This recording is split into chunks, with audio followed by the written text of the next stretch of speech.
సీరియస్గా ఉంది, నన్ను కాస్త రిలాక్స్ చేస్తుంటాను. సో దీనికి కూడా నేను ఎంతో రుణపడి ఉన్నాను. ఇంకా ప్రత్యేకంగా ఆల్ ద బాయ్స్ అనమాట, ప్రతి ఒక్కరు మీరు లేకపోతే ఎంత ఆనందంగా ఇక్కడ ఉండేది. అంతేనా? కరెక్టేనా? నిజంగానే చాలా చాలా సంతోషంగా నేను ఈ బర్త్డే చేసుకోవడానికి ప్రతి ఒక్కరు మీ సహాయ శక్తులతో సహాయపడి నేను సంతోషంగా ఈ రోజంతా కూడా ప్రత్యేకంగా ఈ సమయం గడపడానికి మీరు సహాయం చేశారు.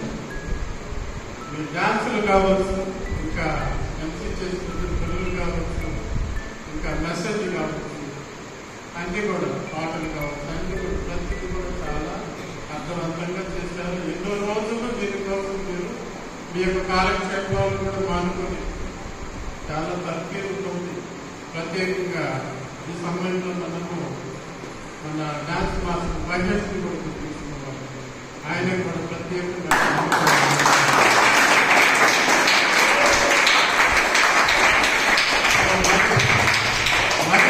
ఆయన వచ్చి మీరు ఇంకా ఎన్నో నృత్యాలు సహాయపడాలని మనం ఎప్పుడు కూడా దానికోసం ఎప్పుడు కూడా ఆడండి పాడండి చెప్పాడు. కాబట్టి ఇందులో మనం ముందడుగు వేయడానికి ఆయన సహకారం ఎప్పుడూ ఉండాలని మనందరి తరఫున కోరుకుంటూ మనం తెలియజేసుకుంటున్నాం. సో మళ్ళీ ఇంకోసారి ప్రతి ఒక్కరికి ఎవరైనా వాటితో దయచేసి అర్థం చేసుకోండి. తర్వాత ఒక మెసేజ్ వింటారా? ఇది నా జీవితం సంబంధించిన మెసేజ్. మీరు వింటే రెండు పాయింట్ చెప్పాలి తప్పనిసరిగా మీకు. ఓకే, చాలా వరకు మీకు తెలుసు. నాకు సైట్ ప్రాంతం నేను 95లో 1995లో 95లో గురువయ్యాను అనమాట.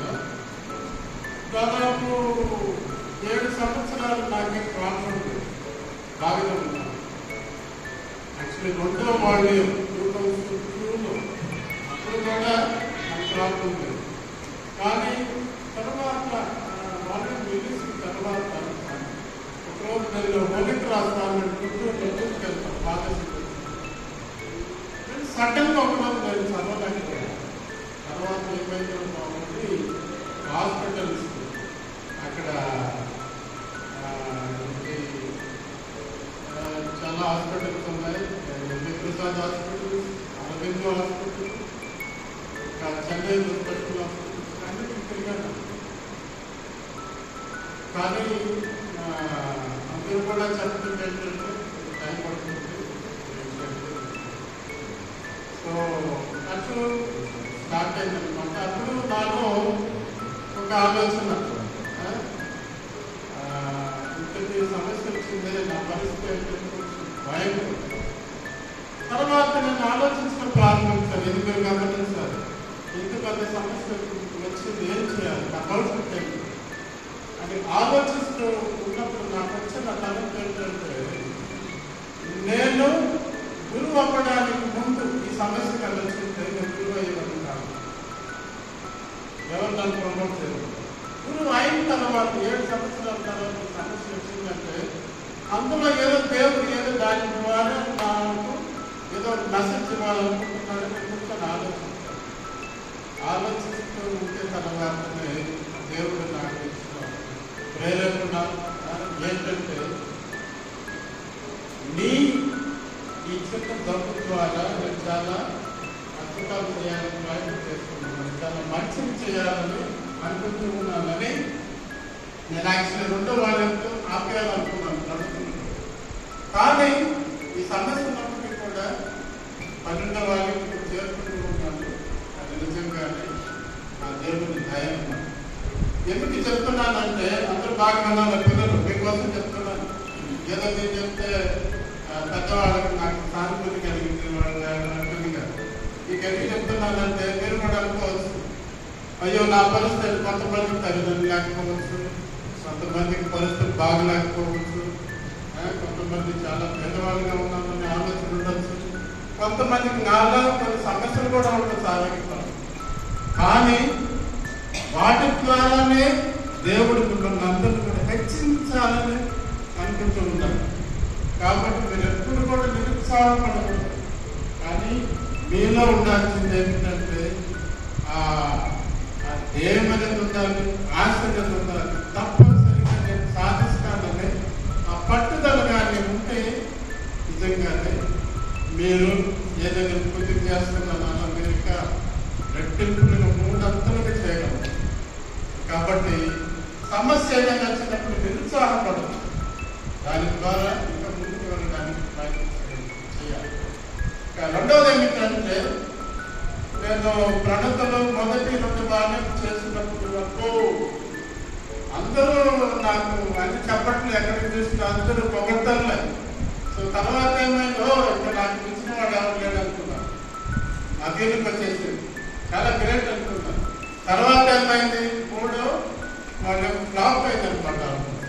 కొంత బాధ్యత చెప్తాను, మీరు కూర్చొని ఆలోచించాలి, ఇంకా కష్టపడాలి, ఇదే ఫైనల్ కాదు, నేర్చుకోవాల్సింది ఇంకా చాలా ఉంది. తర్వాత ఇంకా శ్రమపడాలని అటు ప్రయత్నం చేసి తర్వాత చిన్నగా సక్సెస్ అవుతూ వచ్చారు. మనం కూడా నేర్చుకోవాల్సింది ఏంటంటే, కొంత నేర్చుకున్న గ్రేట్ బాయ్స్ 10 చెప్పుకుంటాను. ఏదో కొంత పని వచ్చిన వెంటనేప్పుడు నాకు అంతా వచ్చనే ఆ ఫీలింగ్ వచ్చేస్తుంది కొంతమందికి. తర్వాత వెంటనే స్టాఫ్ని ఎదిరించడం కానీ, వెంటనే పారిపోయి బయట ఉద్యోగం చేస్తామని ఆలోచనలు కానీ ఇలాంటివి వస్తూ ఉంటాయి. అలాగే చదువుకున్న పిల్లలు కూడా ఇలాంటి కొంత చదువుకున్న నేనే గ్రేట్ అది కాదు. మనం నేర్చుకోవాల్సింది చాలా ఉంది. మనం లైఫ్ లాంగ్ స్టూడెంట్స్ అన్నమాట. చాలాసార్లు great positive life long students. నేను కూడా నేర్చుకోవాల్సింది చాలా చాలా ఉంది, ప్రజలు కూడా అందరూ కూడా. కాబట్టి మన మీదైనా రాణించినప్పుడు మనం గురించి గొప్పగా ఇంకా నాకంటే అతికుడి తమ్ముడు లేడు, నేనే గ్రేట్, నేనే గొప్ప అనే ఆ ఫీలింగ్ రాకుండా ఇంకా నేర్చుకోవాల్సిన జీవితంలో చాలా ఉంది అనే భావంతో మనం కానీ ముందుకు వెళ్ళగలిగితే తప్పనిసరిగా ఇంకా ఎక్కువ మనం సాధించగలం. సో ఈ 2 పాయింట్లు కూడా మీకు నిజంగా మీ జీవితానికి ఉపయోగపడుతుంది నేను నమ్ముతూ ఉన్నాను. మరలా ఇంకొకసారి ఈ రోజుని ఎంతో గొప్పగా చేసిన ప్రతి ఒక్కరికి ప్రత్యేకంగా మన రెక్టిఫాదర్ గారికి ప్రత్యేకమైన ధన్యవాదాలు తెలియజేసుకుంటూ సెలవు తీసుకుంటున్నాను. Thank you.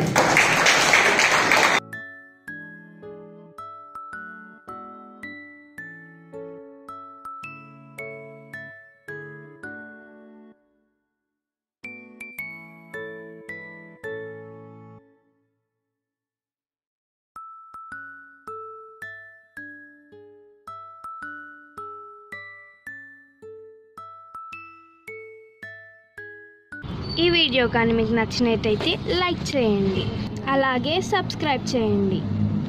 పక్కనే ఉన్న బెల్ బటన్ని నొక్కడం మర్చిపోకండి.